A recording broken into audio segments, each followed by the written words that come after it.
You know, he didn't turn around, but there was a wall, so it didn't really matter. Yeah, neither player going and scouting the fact that they're doing pretty much the exact same build, one Rex CC, but we do have Beastyqt adding on that double gas, whereas Kawhi also doing it, but just a little bit later. Yep, so pretty even build here. They're both going to be following up with double gas after just the one rack. So I like that we're seeing mirror builds in this last game. You know, it really hopefully is going to come down to just the better player wins kind of thing. You know, you don't want to see anything too silly, any build order losses after ridiculous games like that. Yeah, I'm really surprised though. A lot of times when you have those epically long games, you really want to be tempted to end it early, but both these players going for another macro game, maybe figuring that they can outlast their opponent, maybe have a little bit more stamina. But I don't know, man.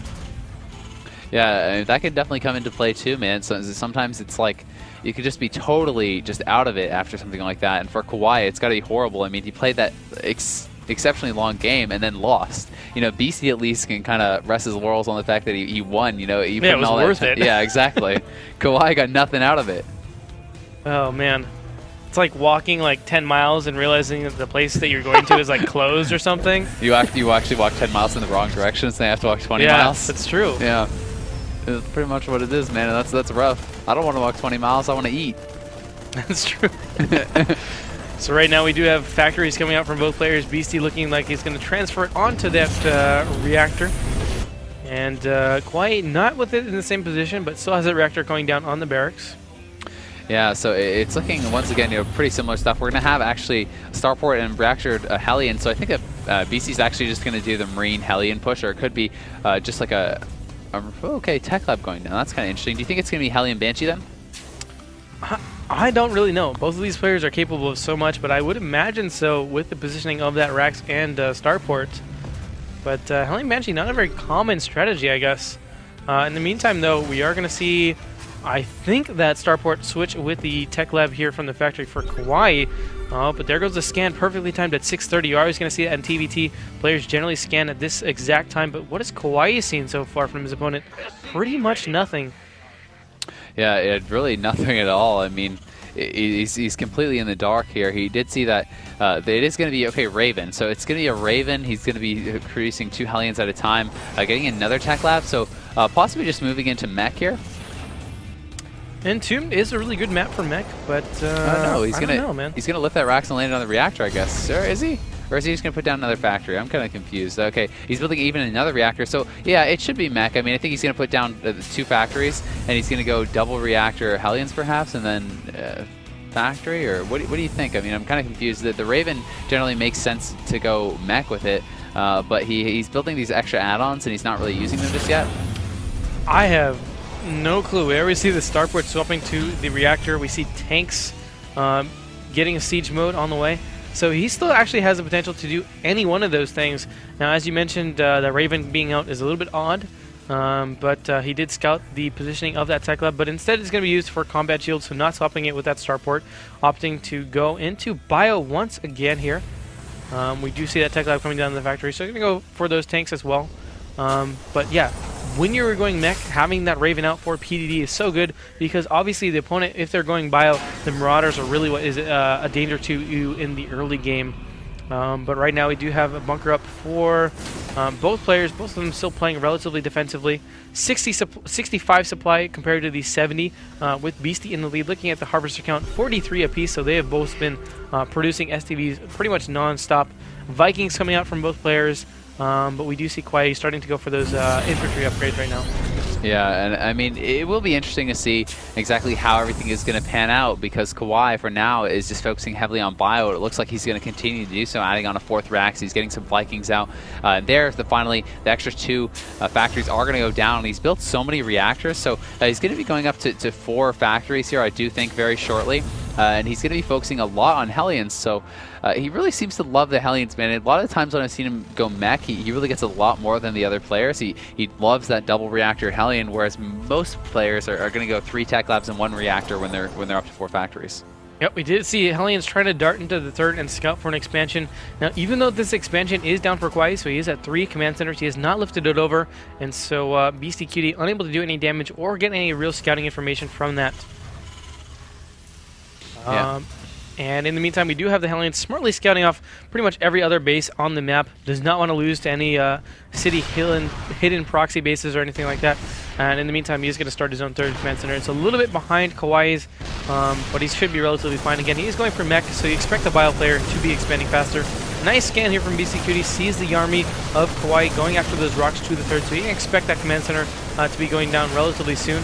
And right now, we're looking at the production tab. Stim concussive shells, +1 armor, +2 weapons, and a lot of Marauders and Marines coming out for KawaiiLighT. His opponent right now is just continuing to pump out those Hellions and working on his vehicle weapons level 1.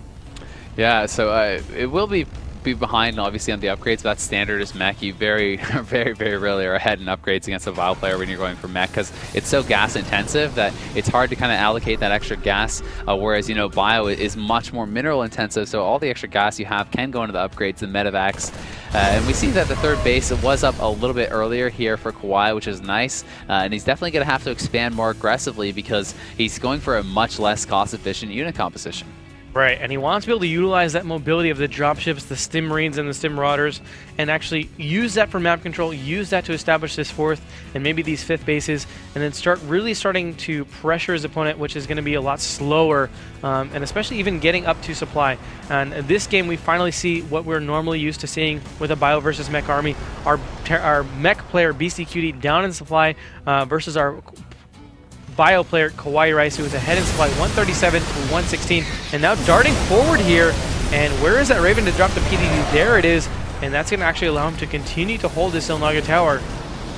But, you know, at least KawaiiLighT forced that out. If he... Oh, no, he didn't, actually. He still has it. So I guess he could have dropped it, is what you're saying. But, I mean, having 200 energy on that PDD makes it so scary. KawaiiLighT is maybe going to try to navigate around, and this push is coming so fast, and with 4 Hellions being produced at a time, he's going to be able to reinforce very quickly as well. He is down in supply, but that's pretty standard for the mech player. I mean, he has his third base out. He has good production in the background. He's going to get a nice siege location here, and this could be really bad because there's all those depots. There's so much here. 2 PDDs go down, but is it going to be enough? I'm not sure. There's such a beautiful spread here from KawaiiLighT. He's pushing forward. I think he's going to be able to clean everything up, and that is going to be so rough for BC. He takes a massive supply deficit, and wow, he just lost so much, and it's so expensive to try to replace those tanks, man. He's actually behind, was for a second there in the tank count. He was down 2 to 1, and that is just never a position you can afford to be in when you're meching. Yeah, BC left with only Vikings after that fight. The PDD is just not doing enough. He probably should actually landed the Vikings to buffer for those tanks. And right now we just see it's going to be so hard for him to resupply and build up that mech army. So he's going to have to actually turtle here. And I think this is going to give KawaiiLighT the opening he needs. He's really pumping out these units, starting to power up. We see the upgrades coming down for him as well. Even getting vehicle weapons for his Vikings, it looks like. Yep, they are now 0-1. So does not want to lose to that, but some Blue Flame Hellions darting into the third, and this might be what Beastyqt needs to come back into this, doing a little bit of economic harass, slowing down KawaiiLighT. Yeah, I mean, he killed 6 workers there, not bad. A ton of low HP SCPs are remaining, so, you know, if he gets back in there again, he could kill a ton. But we see that KawaiiLighT is not going to wait, man. He's pushing. He knows he has the advantage. And this is something that we haven't really seen out of BC in this series. You know, he's been so patient, but KawaiiLighT is going to go out. He's going to take map control. And I feel like BC might simply not have enough to deal with multi-prong harass because he's so far down on supply. And KawaiiLighT doing a very smart thing, taking down the rocks here at the center base. He does have a planetary coming up the fourth. Always nice to get a planetary because you don't want those Hellions running by. But KawaiiLighT doing exactly what he needs to do. This is such a wide open center that it's really nice to have these expansions over here where you can protect them and actually not be forced into a choke point, which you are in most expansions. So taking the center here, being able to maintain a concave when defending it, and continuing just to pump out these Marines and Marauders is going to give him a nice little buffer room because he knows Beasty has to turtle here. Yeah, and BC has so many of the units at that new fourth that look how exposed the natural is, man. If he scans up there, there's only 2 siege tanks. He could easily bust that, and he could even bust this this fourth, to be honest, and I think he's going to go for it. He scans ahead. He sees there's only 5 tanks. If he spreads and goes for it, he definitely should be able to take it out. But as I said, once again, he could go to the natural too, and KawaiiLighT just needs to get that information because look at the supplies. He's up a 70 supply, and BC's just spread way too thin. He has 0 defense at the third. He only has 2 tanks in the natural. He has nothing in the main. So if KawaiiLighT is just to start some drops, start some attacking, I think BC's just going to crumble. But in the meantime, he's going for this Hellion run by. Yeah, Beasty doing a really great job threatening these Hellion run-bys constantly. They did take down a Marine of Kauai, so he does know that this is coming, and they're going to run to a supply depot wall, as well as a couple tanks and marauders, and that is not going to go well for him. But Kauai finally re-adding on those Viking count. Beastyqt's Viking count actually took his down, which meant that Kauai did not get the key scouting information that he needed about the openness of the natural. But right now we see Beasty has added on these tanks here, is relatively well defended, but Kauai is almost maxed out here, so he should actually realize that now is his time to attack. He's got 2-3 on his bio right here, and plenty of Vikings, and he just needs to go for it, I think. Yeah, I mean, the longer he waits, the worse it is for him. Like, you know, he was up almost 80 supply, and now he's still up 55. It's still good, and he finds that weakness in the natural, but 2 more tanks haven't added on. He's going to get in there, take out those tanks. He can go straight for the CC if he wants, but instead, he might just go up into the main. He's taking a lot of shelling from these tanks on the low ground, but he's going to get up into the production. This is so bad for a mech player. He might lose every single factory here, and this could be the game-deciding moment. He's going to take out the fusion core. He's now going for one of the starports, going to take it out before the BC finishes, I think. If he's gonna, is it gonna finish? Oh, no! He's able to kill both those starports. All of the starports are falling. He's gonna lose every single BC in production, plus the fusion core. Now even getting the armory, doing even more damage,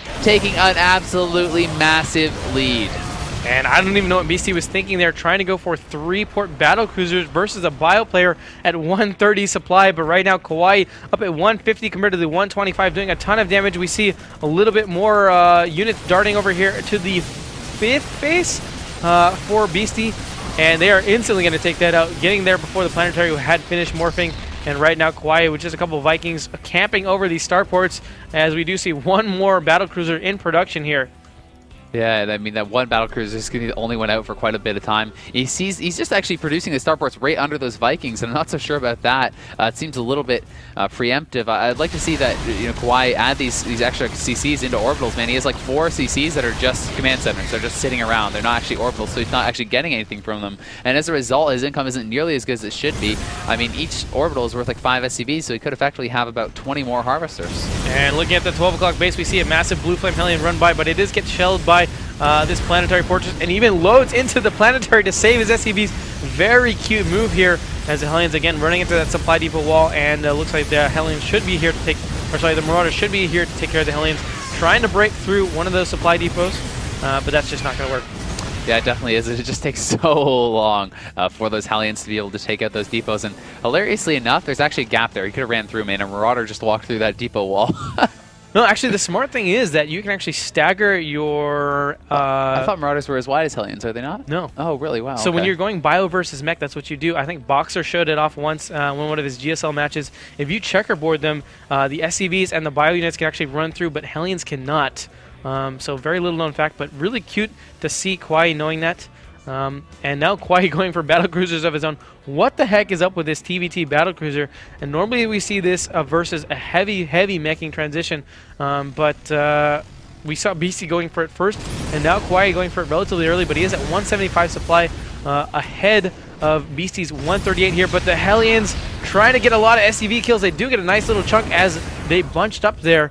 And now 23 workers killed for Beasty. Looking at the income tab, it is 65 harvesters to 61, so that did put him a little bit closer here. But yeah, the thing Kauai is, expanding here twice. Kauai has so many battlecruisers now, man. He's 6 BCs. He's producing 2 more. He has 3-2 on the way for his air. He's pushing across the map. Once again, Beastyqt going for the Ravens as opposed to the BCs, and I'm not sure I like it. I don't think he has nearly enough air defense to deal with these 6 BCs, and he's going to get here before the turrets even have completed, and this is going to be so bad. The Ravens, you know, have nothing left on them. They don't have enough energy to do anything, and Yamato cannons are going to be able to make short work of these Thors. One Thor does fall. There's not enough energy just yet for another. Another Yamato is going to come in, though, and taking out that second Thor. All the turrets have fallen. The tanks are completely exposed. GG is called. KawaiiLight is going to take an insane game 3, man. Wow. I usually don't like TvTs, but that was just all over the place. Battle cruisers, Ravens in every single one of these games, Hellions all over the map. Both players just playing so incredibly well. And it's crazy. What a nice game. Kauai going to take that one 2-1 over Beastyqt. Yeah, and I can't believe it, man. It feels like we started that series so long ago. I don't even remember what else I've done here anymore, man. It's all a blur. Yeah. Oh, my goodness. What a great game here. This is Thundertoss. Casting with me is EG Azael, and I hope you guys enjoyed that game. We'll be back after this short break here at the GESL.